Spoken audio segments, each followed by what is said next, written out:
সবাইকে স্বাগত দীপ্ত সংবাদে, সাথে রয়েছে দোলা ডলরের। শুরুতেই জানাবো সংবাদ শিরোনাম। ভারতে পালিয়েছেন হাদি হত্যার প্রধান আসামি ফয়সাল ও তার সহযোগী, মেঘালয়ে গ্রেপ্তার 2। দেশ জুড়ে জেকে বসেছে শীত, সর্বনিম্ন তাপমাত্রা কিশোরগঞ্জে 9.8 ডিগ্রি সেলসিয়াস। ইতিহাস, ঐতিহ্য আর প্রাকৃতিক সৌন্দর্যে ভরা হবিগঞ্জ, বাড়ছে পর্যটন ব্যবসার সম্ভাবনা।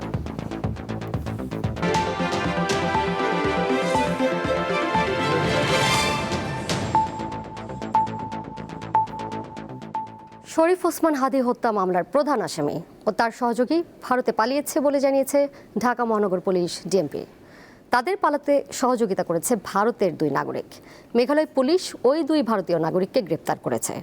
রোববার ডিএমপির মিডিয়া সেন্টারে সংবাদ সম্মেলনে অতিরিক্ত কমিশনার এস.এন. নজরুল ইসলাম জানান, হাদি হত্যার 2 আসামি ফয়সাল করিম মাসুদ ও তার সহযোগী আলমগীর শেখকে ভারতে পালাতে সহযোগিতার অভিযোগে 2 জনকে গ্রেপ্তার করা হয়েছে। তারা হলেন পূর্তি ও সামি। তিনি বলেন, হাদি হত্যাকাণ্ড পূর্ব পরিকল্পিত। এই ঘটনায় এখন পর্যন্ত 11 জনকে গ্রেপ্তার করা হয়েছে। তাদের মধ্যে 6 জন আদালতে 164 ধারায় স্বীকারোক্তিমূলক জবানবন্দি দিয়েছেন। এছাড়া 4 জন সাক্ষীও আদালতে স্বীকারোক্তি দিয়েছেন। হাদি হত্যা মামলার তদন্ত একেবারে শেষ পর্যায়ে রয়েছে বলেও জানান তিনি। বলেন, আগামী 7 থেকে 10 দিনের মধ্যে এই মামলার অভিযোগপত্র দেওয়া হবে।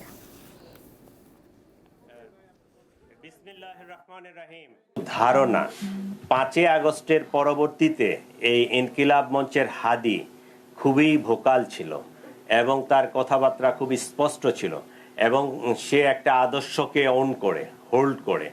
তাহলে এই আদর্শ বা এই 5 আগস্টে যারা ক্ষতিগ্রস্ত, আমরা ধারণা করতে পারি বা অনুমান করতে পারি যে হত্যাকাণ্ডের পিছনে তারাই জড়িত।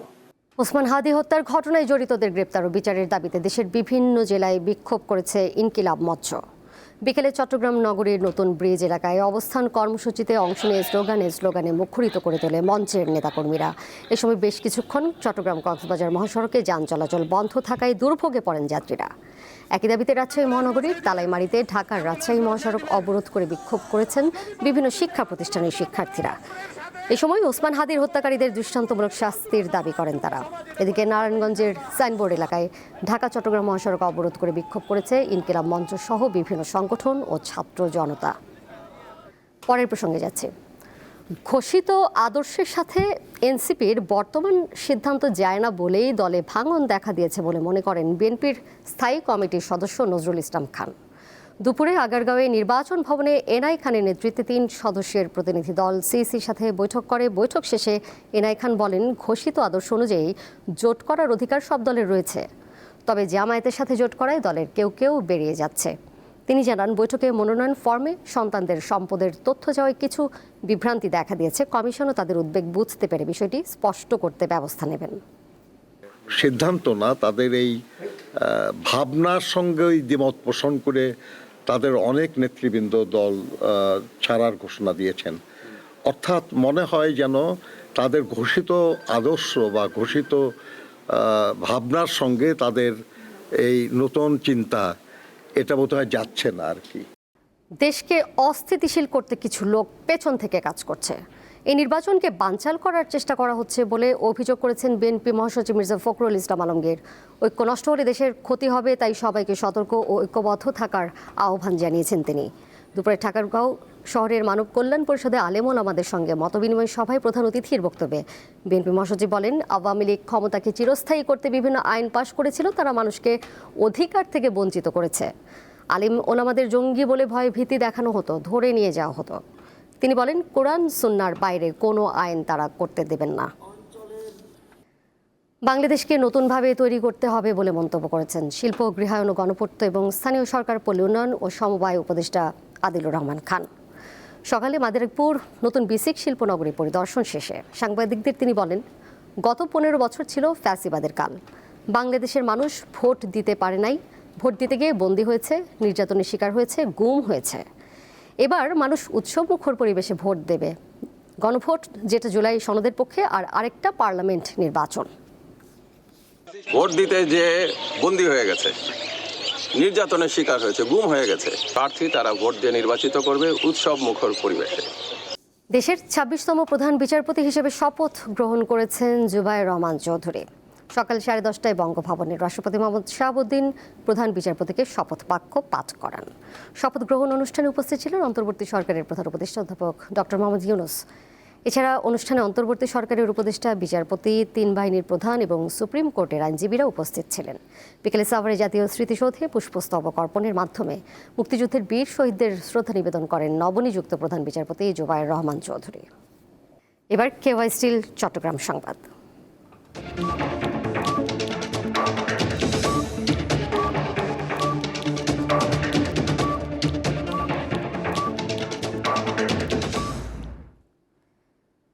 নানা প্রতিবন্ধকতার মধ্যেও অন্তর্বর্তী সরকারের অধীনে সুষ্ঠু নির্বাচন হবে বলে মন্তব্য করেছেন বিএনপি চেয়ারপারসনের উপদেষ্টা এবং নোয়াখালী 2 সংসদীয় আসনের মনোনীত প্রার্থী জয়নুল আবদিন ফারুক। রবিবার দুপুরে নোয়াখালী সেনবাগ উপজেলা নির্বাহী কর্মকর্তার কাছে মনোনয়ন ফর্ম জমা দেওয়ার পর সাংবাদিকদের এক প্রশ্নের জবাবে তিনি বলেন, নির্বাচন বাধাগ্রস্ত হওয়ার আর সম্ভাবনা নেই। যারা 16 বছর কোনো ভোট দিতে পারেনি তাদের ভোটের মাধ্যমে সরকার গঠন হবে, যে সরকার গণতন্ত্র, সংবিধান এবং দেশের সার্বভৌমত্ব রক্ষা করবে।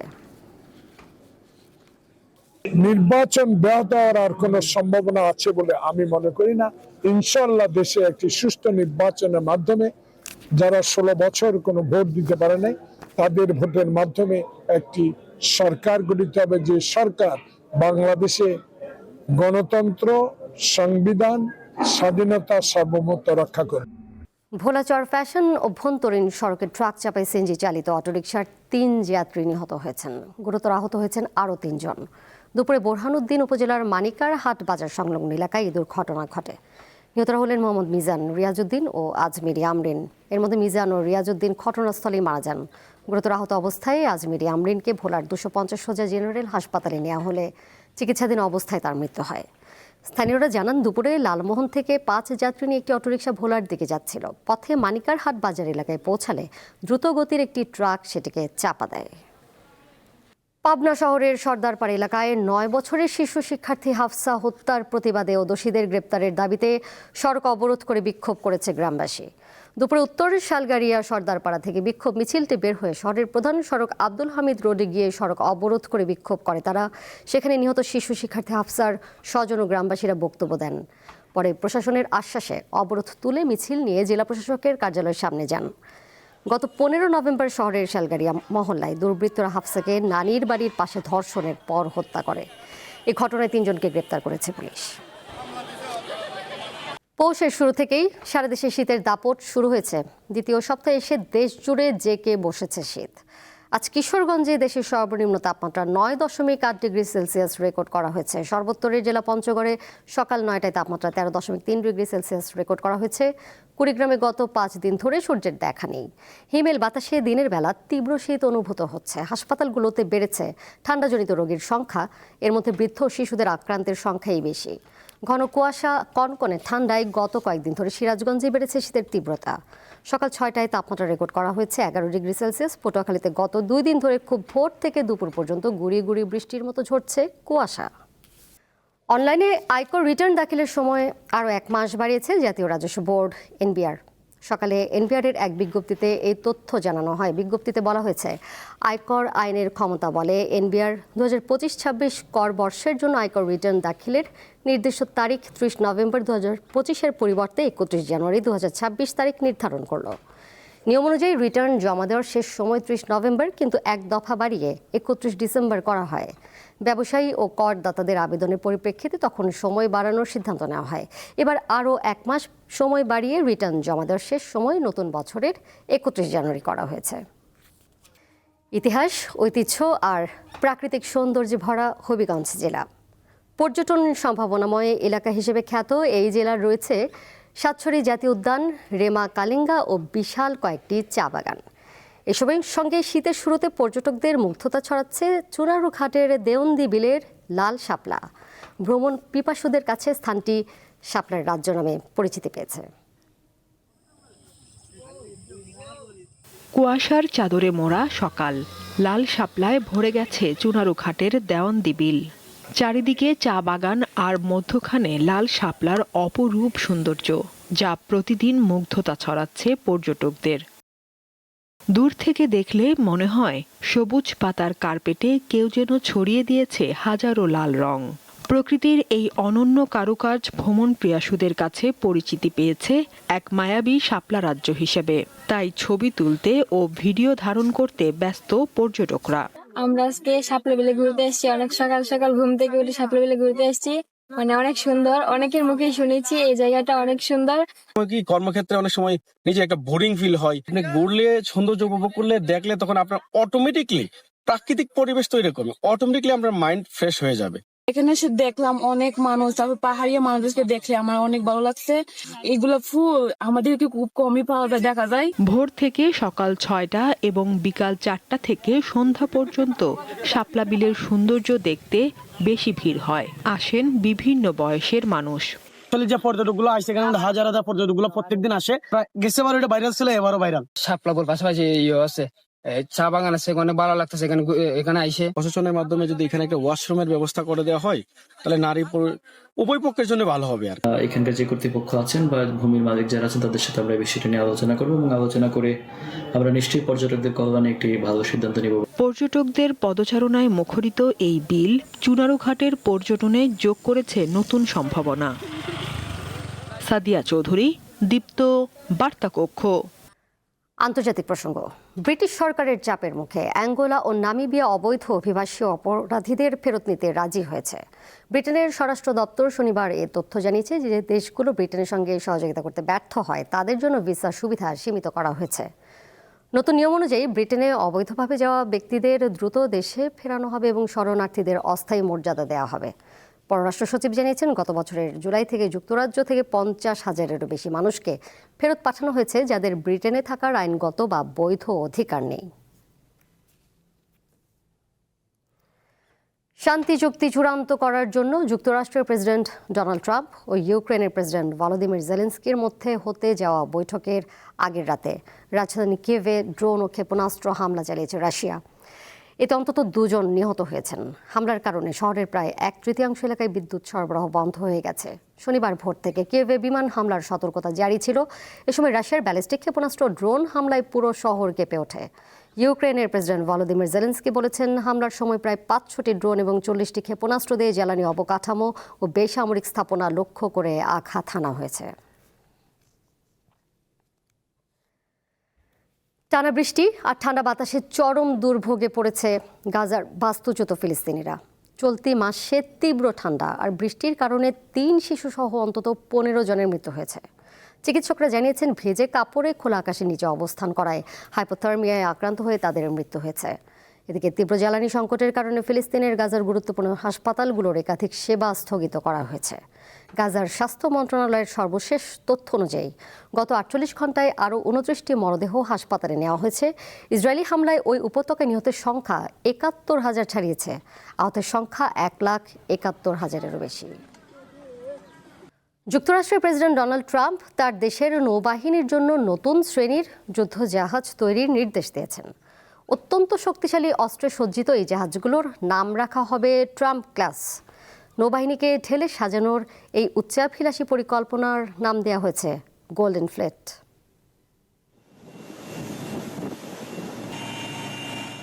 জানুয়ারিতে হোয়াইট হাউসের ক্ষমতা ফিরে পাওয়ার পর থেকেই ডোনাল্ড ট্রাম্প তার দেশের জাহাজ শিল্পকে টেনে তোলার কথা বলে আসছেন। এরই ধারাবাহিকতায় বিশাল বিশাল যুদ্ধ জাহাজ তৈরির ঘোষণা দেন তিনি। ট্রাম্প ক্লাস USS ডিফায়েন্ট নামের এই বিশেষ যুদ্ধ জাহাজগুলোর কাজ খুব দ্রুতই শুরু হতে যাচ্ছে। ট্রাম্প দাবি করেছেন, আগামী 2.5 বছরের মধ্যে এসব যুদ্ধজাহাজ ও রণতরী সাগরে দাপিয়ে বেড়ানোর জন্য পুরোপুরি তৈরি হয়ে যাবে। সেখানে যেমন থাকবে মনুষ্যচালিত বিশাল সব যুদ্ধজাহাজ, তেমনি থাকবে চালকহীন ছোট ছোট নৌযান। এই বহরে যুক্ত হবে বড় আকারের ক্ষেপণাস্ত্রবাহী রণতরী। ফ্লোরিডার মারে-লাগো গলফ ক্লাবে প্রতিরক্ষা মন্ত্রী পিট হেগসেথ, পররাষ্ট্রমন্ত্রী মার্কো রুবিও এবং নৌবাহিনীর কর্মকর্তাদের সঙ্গে নিয়ে প্রাথমিকভাবে 2টি যুদ্ধজাহাজ তৈরির অনুমোদন দিয়েছেন যুক্তরাষ্ট্রের প্রেসিডেন্ট ট্রাম্প। তবে তার লক্ষ্য এমন অন্তত 25টি জাহাজ তৈরি করা। ট্রাম্পের ভাষ্যমতে এই জাহাজগুলো হবে ইতিহাসের দ্রুততম এবং এ যাবৎকালের সবচেয়ে বড় যুদ্ধজাহাজ। পৃথিবীতে যত যুদ্ধজাহাজ তৈরি হয়েছে তার চেয়ে অন্তত 100 গুণ বেশি শক্তিশালী হবে এগুলো। ট্রাম্পের ভাষায় এসব জাহাজ হবে যুক্তরাষ্ট্রের নৌবাহিনীর গর্বের প্রতীক। প্রতিটি জাহাজের ওজন হবে 30 থেকে 40 হাজার টন। জাহাজগুলোতে সর্বোচ্চ ক্ষমতার বন্দুক ও ক্ষেপণাস্ত্র, হাইপারসনিক অস্ত্র, ইলেকট্রিক রেলগান, ক্রুজ মিসাইল এবং সবচেয়ে অত্যাধুনিক লেজার প্রযুক্তি থাকবে। তিনি জোর দিয়ে বলেন, দেশের মাটিতেই তৈরি হবে এসব রণতরী, যার ফলে হাজার হাজার মানুষের কর্মসংস্থান তৈরি হবে। যুক্তরাষ্ট্রের নৌবাহিনীর প্রধান জানিয়েছেন, লোহিত সাগর থেকে শুরু করে ক্যারিবীয় অঞ্চল পর্যন্ত যুক্তরাষ্ট্রের যে অভিযান চলছে তাতে ছোট যুদ্ধ জাহাজের সংখ্যা চাহিদার তুলনায় বেশ কম। অর্থাৎ পানির নিচে বা ওপরে ছোট নৌযানের ঘাটতি এখন আর অস্বীকার করার উপায় নেই। অক্টোবরে ফিনল্যান্ডের সঙ্গে ট্রাম্প একটি চুক্তি করেছেন। দেশটি থেকে 11টি আইস ব্রেকার বা বরফ কাটার জাহাজ তৈরির উপকরণ কিনবে ওয়াশিংটন, যার 7টি তৈরি হবে যুক্তরাষ্ট্রের মাটিতে ফিনল্যান্ডের কারিগরি জ্ঞান ব্যবহার করে। সমুদ্রে যুক্তরাষ্ট্রের প্রধান প্রতিদ্বন্দ্বী চীন ক্রমেই এগিয়ে যাচ্ছে। চলতি বছর সারা বিশ্বের জাহাজ তৈরির যত ক্রয়াদেশ হয়েছে তার শতকরা 60% বেশি গেছে চীনের দখলে। লুৎফা ফৌজিয়া, দীপ্ত, বার্তাকক্ষ।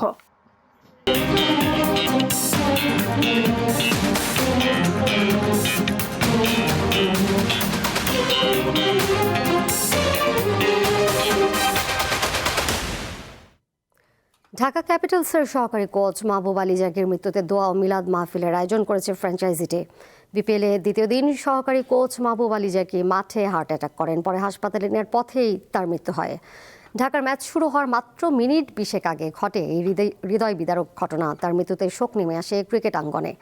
কোচের মৃত্যু শোক নিয়েও রাজশাহীর বিপক্ষে 5 উইকেটের জয় পেয়েছে ঢাকা ক্যাপিটালস। এই কোচের জন্য টিম হোটেলে দোয়ার আয়োজন করে ঢাকা ক্যাপিটালস। এ সময় উপস্থিত ছিলেন দলের সকল সদস্য। 2020 বিশ্বকাপ জয়ী বাংলাদেশ অনূর্ধ্ব-19 দলের কোচিং প্যানেলের সদস্য ছিলেন জাকি। ক্রীড়াঙ্গনে পরিবর্তনের ঢেউ তুলে ক্যালেন্ডারের পাতা থেকে বিদায় নিচ্ছে ঘটনাবহুল 2025। চোখের পলকে বিদায় নিতে যাওয়া বছরটা নানা ইতিহাস গড়া মুহূর্তের সাক্ষী হয়েছে দেশের ফুটবল অঙ্গন। হামজা শমীদদের নিয়ে গড়া দল না পারলেও নারীরা ঠিকই পেরেছেন এশিয়ান কাপের মূল পর্বে ঠাঁই করে নিতে। 2025 সাল শুরু হয় নারী ফুটবলারদের বিদ্রোহ দিয়ে। 30 জানুয়ারি সাবিনা কৃষ্ণা, সানজিদা ঋতুপর্ণা সহ 18 জন ফুটবলার কোচ পিটার বাটলারের অধীনে খেলবেন না বলে লিখিত অভিযোগ দেন। বাফুফে সভাপতির মধ্যস্থতায় ঋতুপর্ণারা বাটলারের অধীনে খেলা শুরু করলেও সাবিনা, কৃষ্ণা, মাসুরা, সানজিদা ও সুমাইয়াকে আর জাতীয় দলে ডাকা হয়নি। এরপরও দুটি ঐতিহাসিক অর্জন এসেছে নারী ফুটবলে। প্রথমবারের মতো সিনিয়র ও অনূর্ধ্ব-20 দল এশিয়া কাপের মূল পর্বে খেলার যোগ্যতা অর্জন করেছে। গেল মার্চে প্রথমবার বাংলাদেশে আসার মধ্য দিয়ে 2025 সালকে আরো রঙিন করে তোলেন ইংলিশ প্রিমিয়ার ফুটবল লিগে খেলা হামজা চৌধুরী। দেশে ফুটবলে লাগে রঙিন ছোঁয়া। হামজার ম্যাচ দেখার জন্য উপচে পড়া দর্শক দেখা যায় প্রতি ম্যাচেই। টিকিটের মতো জার্সির বাজারও হয়ে উঠেছে রমরমা। হামজার পর জুনে বেঙ্গল টাইগার্সের জার্সি গায়ে জড়ান কানাডা জাতীয় দলে হয়ে খেলা সমিত সোম। হামজা সমিত জুটির পর ইতালিয়ান প্রবাসী ফাহমিদুল ইসলামের অন্তর্ভুক্তি দেশের ফুটবল উন্মাদনায় বাড়ে বহু গুণে। তবে বড় কোনো সাফল্য আসেনি। ফলে বছর জুড়েই হেভিয়ার কাবরেরার পদত্যাগের দাবি জানিয়েছেন সমর্থকরা। হামজা সমিতদের আগমন এবং নারী ফুটবলারদের সাফল্যে ফুটবলে এখন স্পন্সর অনেক। স্পন্সর আসলেও তৃণমূল ফুটবলে স্থবিরতা কাটেনি। ক্লাবগুলো আবেদন করলেও কমিটির পূর্ণতা কিংবা খেলা কোনোটিই হয়নি। গেল 18 নভেম্বর ঢাকা স্টেডিয়ামে 22 বছর পর ভারতকে হারায় বাংলাদেশ। এই জয়ে 2 কোটি টাকা পুরস্কার পেয়েছেন তারা। কিন্তু 2024 সালে টানা দ্বিতীয়বারের মতো সাফ জয়ী নারী ফুটবলারদের 1.5 কোটি টাকা পুরস্কার দেওয়ার ঘোষণা এবছরও বাস্তবায়ন করেনি বাফুফে। মোহাম্মদ হাসিব, দীপ্ত স্পোর্টস, ঢাকা। এর সাথে শেষ করব দীপ্ত সংবাদ। যে আবার আগে শিরোনামগুলো জানিয়ে দেবো আরও একবার। ভারতে পালিয়ে প্রধান আসামি ফয়সাল ও তার সহযোগী, মেঘালয়ে গ্রেপ্তার 2। দেশ জুড়ে জেঁকে বসেছে শীত। সর্বনিম্ন তাপমাত্রা কিশোরগঞ্জে 9.8 ডিগ্রি সেলসিয়াস। ইতিহাস, ঐতিহ্য আর প্রাকৃতিক সৌন্দর্যে ভরা হবিগঞ্জ, বাড়ছে পর্যটন ব্যবসার সম্ভাবনা।